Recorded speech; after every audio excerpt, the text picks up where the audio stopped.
जय हिंद सभी को। आज की वीडियो में हम डिस्कस करने वाले हैं एसएससी सीपीओ का हमारा जो एग्जाम होने वाला है अक्टूबर में, आपको उसके लिए इंग्लिश को कैसे प्रिपेयर करना है, कैसे आपको इंग्लिश की प्रिपरेशन स्टार्ट करनी है ताकि आप अपना अच्छे से बेस्ट दे पाओ और अच्छा स्कोर कर पाओ। क्योंकि देखो सिर्फ ऐसा है कि अगर प्री में आप ज्यादा अच्छा स्कोर करते हो तो वही आपको हेल्प करता है लास्ट में आपको मैरिट तक ले जाने में। क्योंकि अगर आप ये सोच के अगर सिर्फ प्री देने चाहते हो कि आपको सिर्फ क्लियर करना है तो बहुत रेयर चांस होता है कि लास्ट में आप मेरिट में आप रह पाओगे और आपको एक अच्छा डिपार्टमेंट मिल पाएगा। इसलिए प्री में ही आपको अपना बेस्ट देना होता है, ज्यादा से ज्यादा ट्राई करना होता है कि आप ज्यादा से ज्यादा मार्क्स उसमें स्कोर कर पाओ अपने प्री एग्जाम में। और अगर आप किसी डिपार्टमेंट को पर्टिकुलर टारगेट करते हुए ये चाहते हो तो उसके लिए तो आपको और अच्छे से एग्जाम देना पड़ेगा। तो वीडियो स्टार्ट करते हैं कि आपको इंग्लिश को कैसे प्रिपेयर करना है एसएससी सीपीओ के टीयर 1 के लिए। आपको पता ही है कि टीयर 1 में 50-50 क्वेश्चंस आते हैं। हर एक चैप्टर की 50 क्वेश्चंस होते हैं, हर एक क्वेश्चन एक एक नंबर का होता है। और जैसे कि इस बार नोटिफिकेशन में आप लोगों को दिख ही गया होगा कि 1/3 नेगेटिव मार्किंग चेंज कर दी है। पहले क्या होता था, जो नेगेटिव मार्किंग थी वो 1/4 की होती थी, तो ये थोड़ा कॉम्प्लिकेटेड हो गया है पहले से। तो 1/4 फिर भी ठीक था कैंडिडेट्स के लिए, बट 1/3 की वजह से थोड़ा रहेगा, थोड़ा रिस्की और रहेगा थोड़ा, तो हमें थोड़ा अच्छे से अटेम्प्ट करना है आपको कि नेगेटिव कम से कम रहे आपके। तो वीडियो स्टार्ट करते हैं कि इंग्लिश को आपको कैसे स्टार्ट करना है। जैसे कि आपको पता ही है कि आपका जो मेंस का एग्जाम होने वाला है वो इंग्लिश का रहने वाला है सिर्फ, और आप ये चाह रहे हो कि एसएससी सीपीओ को आप पर्टिकुलर कि आपको इस एसएससी सीपीओ में आपको जॉब निकालनी है, तो आपको इंग्लिश को अभी से अच्छे से प्रिपेयर करना स्टार्ट करते हैं, ना कि आपको सिर्फ टीयर 1 को टारगेट करते हुए पढ़ना है। तो आपको इस तरीके से पढ़ना है कि सबसे पहले तो टीयर 1 में ज्यादा से ज्यादा स्कोर किया जाए, साथ में आपकी जो प्रिपरेशन है वो आपको हेल्पफुल रहे आपकी मेंस के लिए भी। अब बात करते हैं कि टीयर 1 को टारगेट करते हुए इंग्लिश को कैसे हमें करना है प्रिपेयर। तो उसके लिए हमें सबसे पहले पता होना चाहिए कि हमारा जो टीयर 1 में इंग्लिश का सिलेबस आता है, इंग्लिश के जो क्वेश्चन आते हैं वो किस तरीके से आते हैं, कौन से चैप्टर के ज्यादा आते हैं, कौन से चैप्टर के कम आते हैं और किस चैप्टर में कैसे आते हैं। तो देखो सबसे पहले क्या होता है, जो हमारा रीडिंग कॉम्प्रिहेंशन है उसके हमारे 10 क्वेश्चन आते हैं। उसके बाद हमारा जो वोकैब वाला पोर्शन होता है, जैसे कि हमारा उसमें इडियम फ्रेज होता है, वन वर्ड सब्स्टिट्यूशन होता है और साथ में हमारे एंटोनियम सिनोनियम्स होते हैं, एंड लास्ट में हमारा स्पेलिंग एरर्स वाले क्वेश्चंस आते हैं। अप्रॉक्स आप मान के चलो कि 30+ अप्रॉक्स ऐसा होता है कि जो वोकैब का पोर्शन है वो वोकैब सिर्फ वोकैब का होता है अप्रॉक्स 30%, 30 से ज्यादा हो जाता है। जैसे कि इडियम फ्रेज होता है वो 7-8 क्वेश्चन उसके आ जाते हैं, ऐसे ही 7-8 क्वेश्चन सिनोनिम एंटोनिम्स के आ जाते हैं, वैसे ही वन वर्ड सब्स्टिट्यूशंस के भी आ जाते हैं 3-4-5 क्वेश्चन, स्पेलिंग एरर्स के भी क्वेश्चन आ जाते हैं। रेशियो थोड़ा बहुत नीचे होता रहता है कि उनमें 4 आ गए तो इसके 5 आ गए, इसके 2 आ गए तो दूसरे के 6 आ गए। वोकैब का बहुत ज्यादा वेटेज होता है टीयर 1 की अगर मैं बात करूं। और उसके बाद रीडिंग कॉम्प्रिहेंशन का मैंने आपको बता दिया 10 अप्रॉक्स क्वेश्चन आते हैं, 2 आपके रीडिंग कॉम्प्रिहेंशन आते हैं। उसके बाद जो हमारा पोर्शन बचता है वो हमारा ग्रामेटिकल वाला जो होता है, ग्रामर वाला पोर्शन हमारा आता है, जैसे कि फिल इन द एरर्स हो गए हमारे, उसके बाद क्लोज टेस्ट हो गया।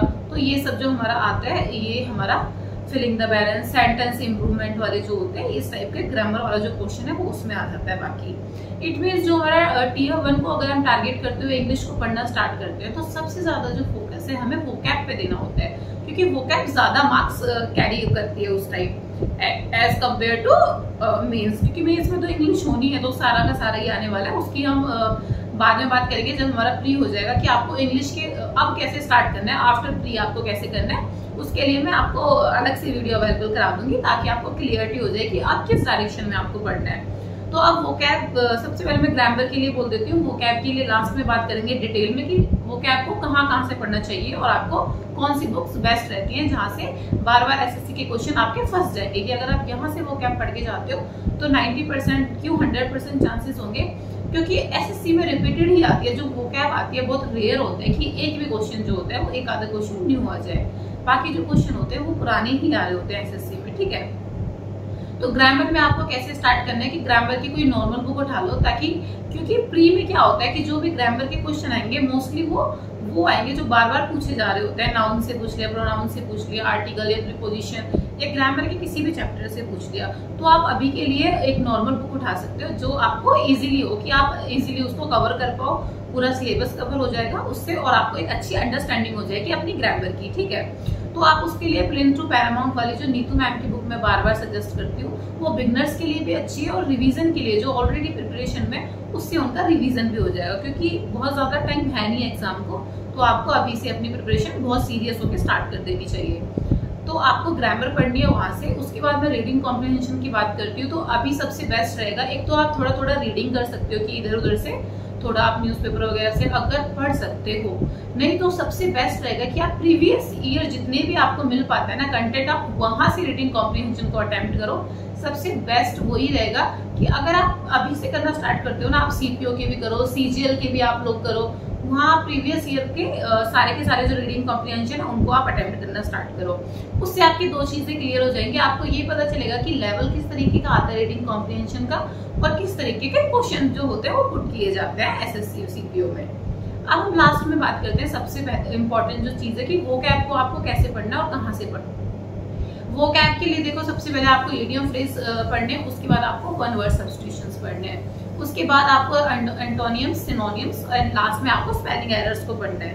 अब हम बात करते हैं कि इडियम फ्रेज का जो सबसे ज्यादा अच्छा मटेरियल है वो आपको कहाँ से अवेलेबल हो जाता है। सबसे अच्छा होता है कि आप सिर्फ प्रीवियस ईयर पढ़ो। प्रीवियस ईयर के लिए आप एमपी पब्लिकेशन से पढ़ सकते हो इडियम फ्रेज, प्रीवियस ईयर के लिए आप ब्लैक बुक ले सकते हो। प्रीवियस ईयर के लिए ये दोनों मटेरियल मतलब इनफ है। अगर आप एमपी पब्लिकेशन से सारे वोकैब का जो पोर्शन है इडियम फ्रेज वाला और वन वर्ड सब्स्टिट्यूशन वाला जो पोर्शन है, आपके 99% जितने भी क्वेश्चन होंगे वो आपको आते होंगे अगर आप वहां से पढ़ के जाते हो।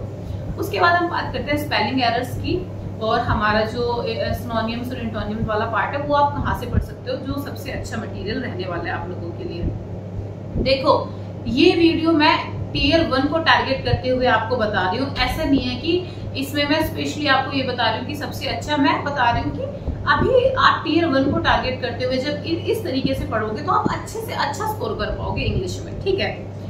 और अब हम बात करते हैं कि सिनोनियम एंटोनियम को आपको कहाँ से पढ़ लेना है। आप एमपी पब्लिकेशन से भी पढ़ सकते हो, ब्लैक बुक से भी पढ़ सकते हो, एसपी बख्शी से भी पढ़ सकते हो, ठीक है। उसके बाद जो सबसे इम्पोर्टेंट जो बेसिक बुक आती है हमारी वर्ड मेड पावर इजी वाली जो होती है, आप वहां से भी पढ़ सकते हो। जो नॉर्मल लुइस की जो बुक है रेड कलर की एक छोटी सी बुक होती है, वहां से आप अपना वोकैब वाला पोर्शन कंप्लीट कर सकते हो। अगर आप बिगनर हो तो आप वहां से पढ़ लो, अदरवाइज मैं अभी के लिए तो यही बेस्ट होगा कि आप सिर्फ प्रीवियस ईयर पढ़ो। वोकैब में 99 जितनी भी वोकैब आती है वो प्रीवियस ईयर ही आती है, कुछ नया नहीं आता है। ये मैं बार बार सारी अपनी वीडियोस में बोलती हूँ आप लोगों को। तो प्रीवियस ईयर सबसे मस्ट है कि आप सबसे पहले वो सारा पोर्शन कंप्लीट करो जो प्रीवियस ईयर है, उसके बाद आप कोई बुक लो। और ब्लैक बुक काफी अच्छी है, एमपी पब्लिकेशन से आप पढ़ सकते हो। वोकैब के लिए नीतू मैम की बुक को मैं ज्यादा सजेस्ट नहीं करूंगी क्योंकि उसमें बहुत ज्यादा एंटोनियम्स सिनोनियम्स नहीं दिए हुए हैं, तो आप इसलिए उसको इग्नोर करना अगर मैं वोकैब की बात करती हूँ। स्पेलिंग एरर्स के लिए भी मैं आपको प्रीवियस ईयर के लिए बोलूंगी कि आप प्रीवियस ईयर जितने भी आपको स्पेलिंग एरर्स मिलते हैं, वो सीजीएल के हो, सीएचएसएल के हो, वो सीपीओ के हो, एसएससी के जितने भी आपको प्रीवियस ईयर मिलती है वोकैब, उसको आप ज्यादा से ज्यादा टाइम दो, क्योंकि उसमें उसको कंप्लीट करके ही आपको इंग्लिश में ज्यादा से ज्यादा आप स्कोर कर पाओगे। तो वो सबसे बेस्ट होता है कि आप इस तरीके से अपनी प्रिपरेशन को करते हुए जाओ। आप ऐसा मत सोचना कि ग्रामर में आप कम टाइम दे रहे हो। अगर हम टीयर 1 की बात करते हो तो अभी आप सिर्फ रूल्स पढ़ो नीतू मैम की बुक से, वो इनफ है अभी के लिए ग्रामर के लिए। बाद में मैं आपको बताऊंगी कि आपको ग्रामर को कैसे इंप्रूव करना है टीयर 1 के बाद। अभी आपको वोकैब पे फोकस करना पड़ेगा बिकॉज वो ज्यादा वेटेज के साथ आती है टीयर 1 में। अगर आपको इंग्लिश से रिलेटेड कोई डाउट होता है या किसी भी चैप्टर से रिलेटेड कोई डाउट है तो आप कमेंट सेक्शन में कमेंट करके मुझसे कभी भी पूछ सकते हो।